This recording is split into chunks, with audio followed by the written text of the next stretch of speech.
The Princess and the Goblin by George Macdonald. Chapter 9. The Hall of the Goblin Palace. A sound of many soft feet followed, but soon ceased.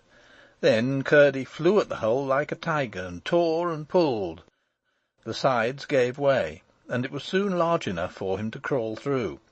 He would not betray himself by rekindling his lamp, but the torches of the retreating company, which he found departing in a straight line up a long avenue from the door of their cave, threw back light enough to afford him a glance round the deserted home of the goblins.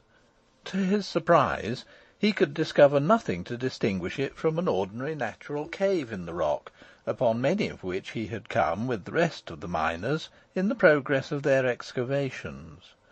The goblins had talked of coming back for the rest of their household gear. He saw nothing that would have made him suspect a family had taken shelter there for a single night. The floor was rough and stony, the walls full of projecting corners, the roof in one place 20 feet high, in another endangering his forehead, while on one side a stream, no thicker than a needle, it is true, but still sufficient to spread a wide dampness over the wall, flowed down the face of the rock. But the troop in front of him was toiling under heavy burdens. He could distinguish Helfer now and then in the flickering light and shade, with his heavy chest on his bending shoulders, while the second brother was almost buried in what looked like a great feather bed.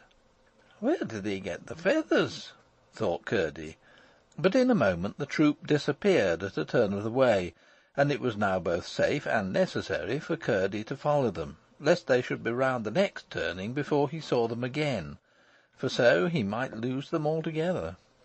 He darted after them like a greyhound.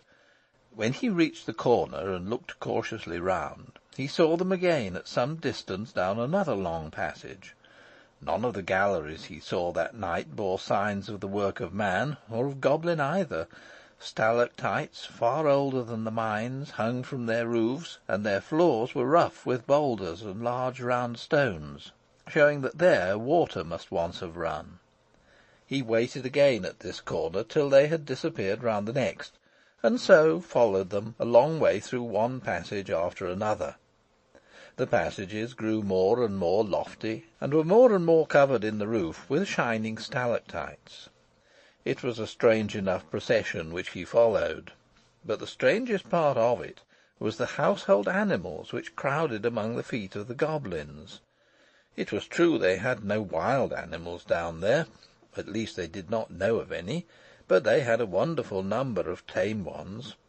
I must, however, reserve any contributions towards the natural history of these for a later position in my story. At length, turning a corner too abruptly, he had almost rushed into the middle of the goblin family, for there they had already set down all their burdens on the floor of a cave considerably larger than that which they had left. They were as yet too breathless to speak, else he would have had warning of their arrest. He started back, however, before any one saw him, and, retreating a good way, stood watching till the father should come out to go to the palace. Before very long, both he and his son Helfer appeared, and kept on in the same direction as before, while Curdie followed them again with renewed precaution.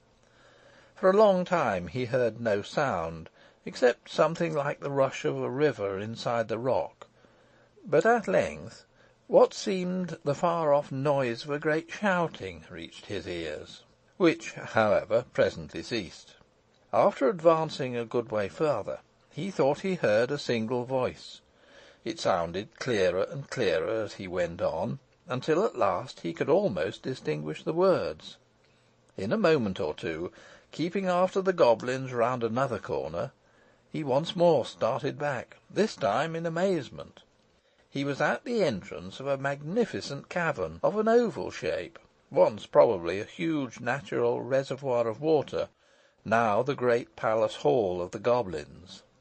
It rose to a tremendous height, but the roof was composed of such shining materials, and the multitude of torches carried by the goblins who crowded the floor lighted up the place so brilliantly that Curdie could see to the top quite well, but he had no idea how immense the place was until his eyes got accustomed to it, which was not for a good many minutes. The rough projections on the walls, and the shadows thrown upwards from them by the torches, made the sides of the chamber look as if they were crowded with statues upon brackets and pedestals, reaching in irregular tiers from floor to roof. The walls themselves were, in many parts, of gloriously shining substances, some of them gorgeously coloured besides, which powerfully contrasted with the shadows.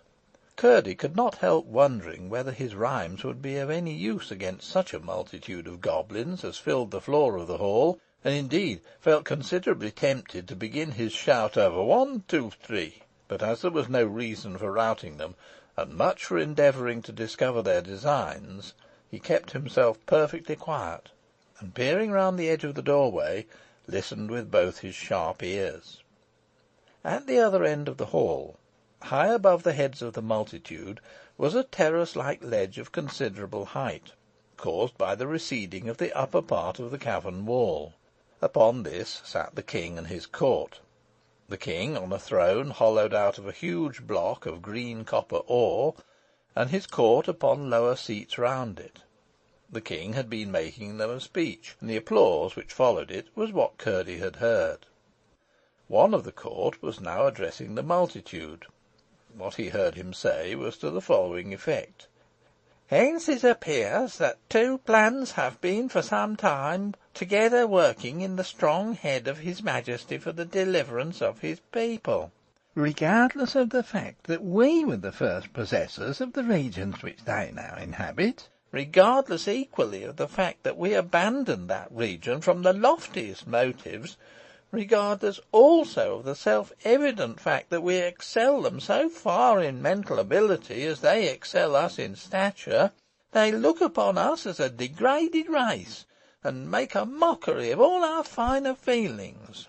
But the time has almost arrived when, thanks to his Majesty's inventive genius, it will be in our power to take a thorough revenge upon them once for all, in respect of their unfriendly behaviour."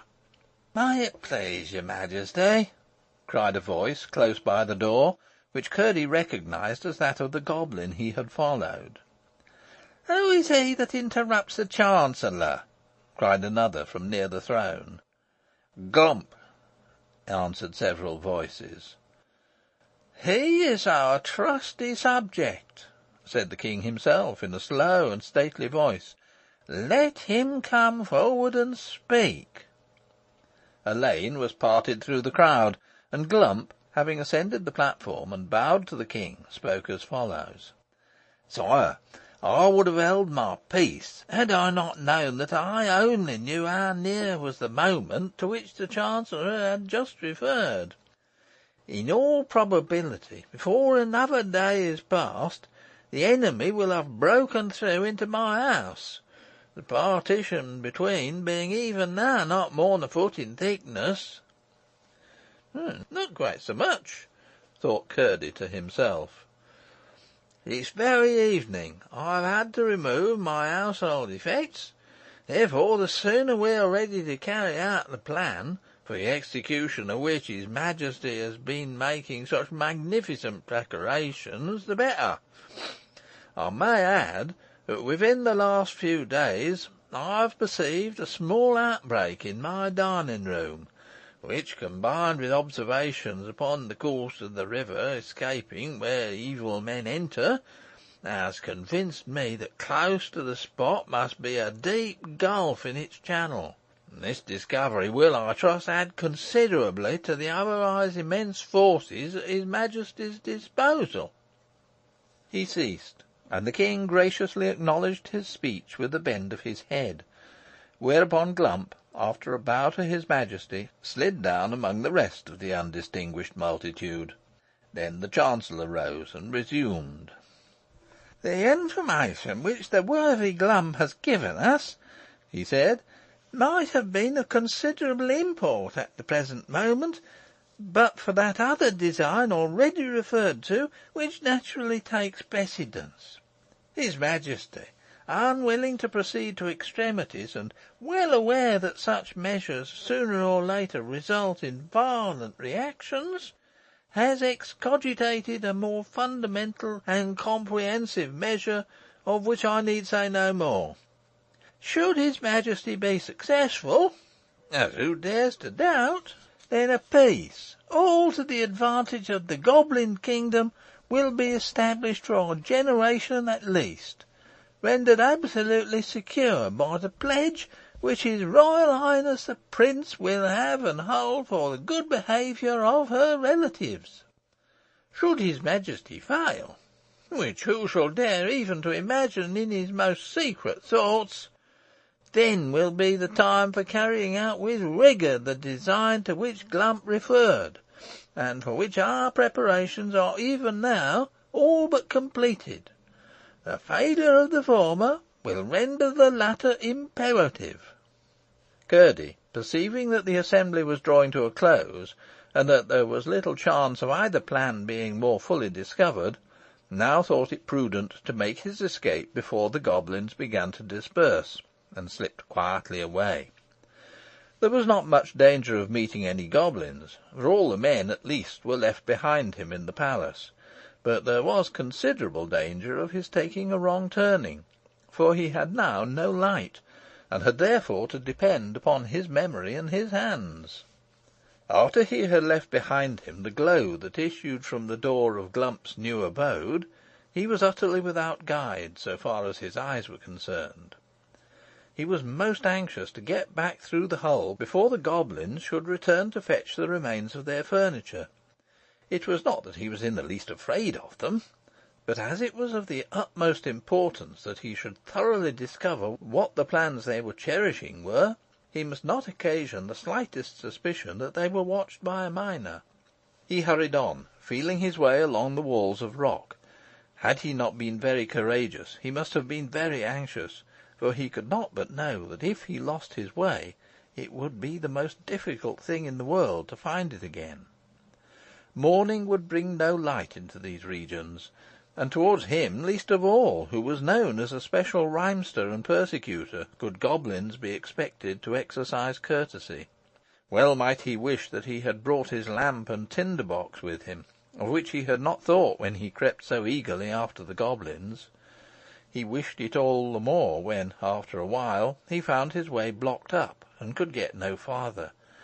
It was of no use to turn back, for he had not the least idea where he had begun to go wrong.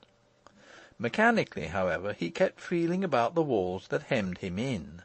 His hand came upon a place where a tiny stream of water was running down the face of the rock. "Ah, what a stupid I am!" he said to himself. "I am actually at the end of my journey. And there are the goblins coming back to fetch their things," he added, as the red glimmer of their torches appeared at the end of the long avenue that led up to the cave. In a moment he had thrown himself on the floor and wriggled backwards through the hole. The floor on the other side was several feet lower, which made it easier to get back. It was all he could do to lift the largest stone he had taken out of the hole, but he did manage to shove it in again. He sat down on the ore heap and thought. He was pretty sure that the latter plan of the goblins was to inundate the mine by breaking outlets for the water accumulated in the natural reservoirs of the mountain, as well as running through portions of it. While the part hollowed by the miners remained shut off from that inhabited by the goblins, they had had no opportunity of injuring them thus. But now that a passage was broken through, and the goblins' part proved the higher in the mountain, it was clear to Curdie that the mine could be destroyed in an hour. Water was always the chief danger to which the miners were exposed. They met with a little choke damp sometimes, but never with the explosive fire damp so common in coal mines. Hence they were careful as soon as they saw any appearance of water. As the result of his reflections while the goblins were busy in their old home, it seemed to Curdie that it would be best to build up the whole of this gang, filling it with stone and clay or lye, so that there should be not the smallest channel for the water to get into.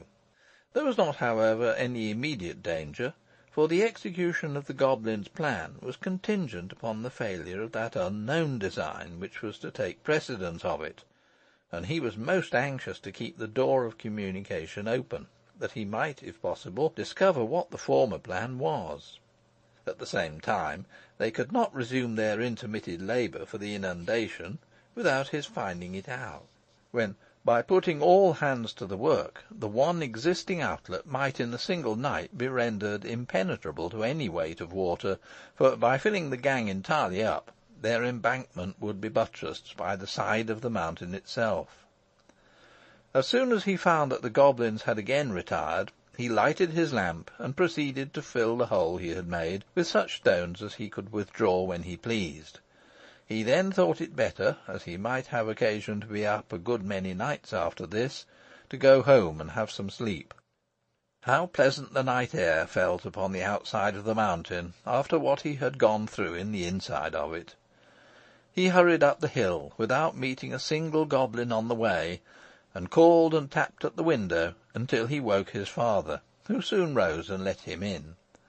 He told him the whole story, and, just as he had expected, his father thought it best to work that load no farther, but at the same time to pretend occasionally to be at work there still, in order that the goblins might have no suspicions. Both father and son then went to bed and slept soundly until the morning. End of Chapter 9.